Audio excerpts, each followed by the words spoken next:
yang bisa diterima oleh akal. Ya. Karena bekal dalam hidup itu bagi saya nalar dan rasa sih. Betul. Nah, bagaimana Kang Abu perspektifnya tentang hal ini bagaimana sih Kang? Ya, ini luas banget sih ya Mas Iya, Hendra. iya. Kalau kita bicara tentang evolusi kan Adam itu bukan orang pertama, tapi manusia pertama. Manusia pertama. Manusia pertama. Bedanya orang pertama sama manusia pertama Ya apa? gini, di Quran tuh nggak pernah ada kata-kata Nabi Adam tuh nggak ada. Nggak ada. Nggak ada.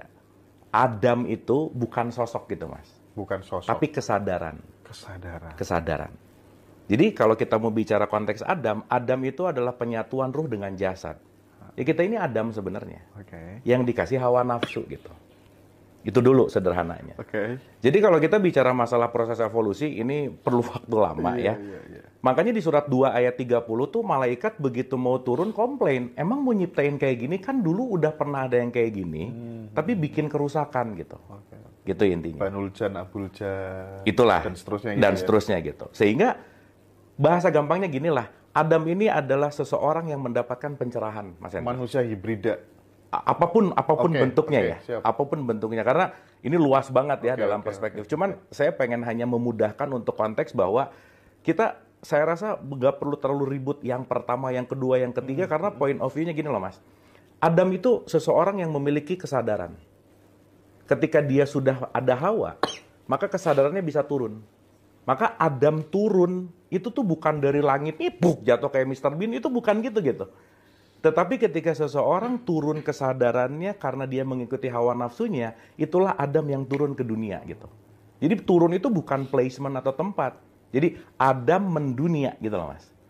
Nah jadi kalau kita mau berbicara sekali lagi, orang itu kan hanya sosok fisik yang hanya mengikuti keinginan hawa nafsu, katakanlah begitu.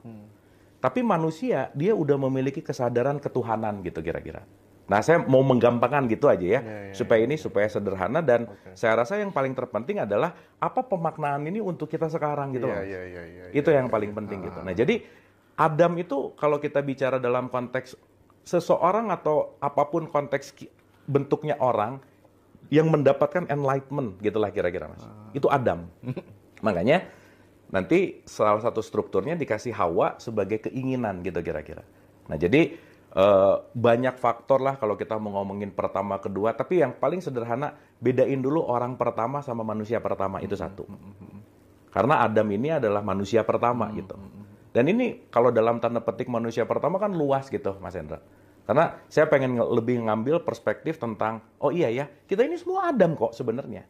Karena penyatuan antara ruh sama jasad gitu.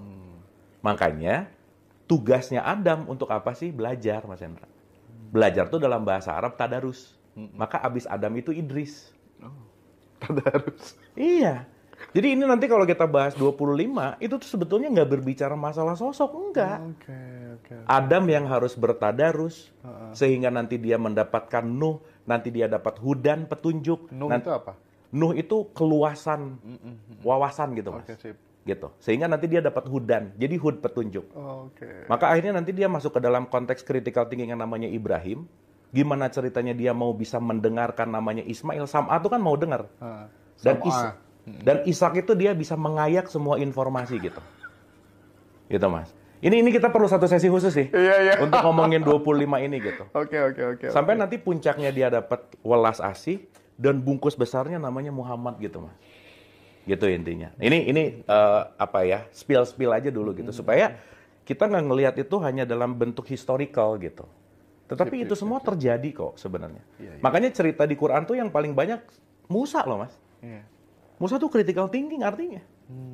Gitu. Makanya critical thinking itu harus dibarengi dengan nurani gitu. Makanya Musa tuh sama Harun dideketin terus gitu. Ada critical thinking, ada nurani. Ada critical thinking, ada nurani gitu.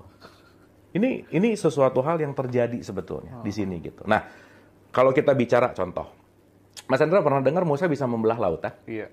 Kalau critical thinking, dia udah bisa bedain mana kanan mana kiri, ada jalan tengah Mas Hendra. Jadi dia udah bisa get dalam tanda petik mendapatkan enlightenment yang ini jalan yang benar gitu. Jadi ya jangan nganggap Musa udah mukjizat gitu, nggak gitu. Berarti itu semua mutasabihat kan? Mutasabihat.